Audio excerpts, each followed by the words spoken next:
পবিত্রতার ওপর হাত।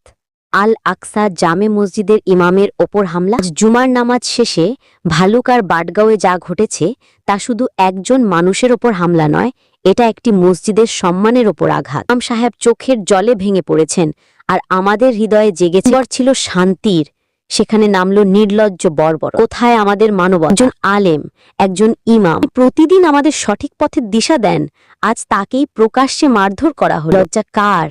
এই অপমান কাদের? এই কান্না যেন আকাশকেও কাঁদিয়ে। শুধু একজন মানুষ নয়, অপমানিত হয়েছে মসজিদ, অপমানিত হয়েছে ইসলাম। ভালুকার বাটগাঁওয়ে আজ যেটা ঘটল তা ইতিহাসে এক কালো দাগ হয়ে। মুসল্লিরা হতবাক, ক্ষুব্ধ, আর ইমাম সাহেব নিঃশব্দে ভেঙে পড়েছেন কান্নায়।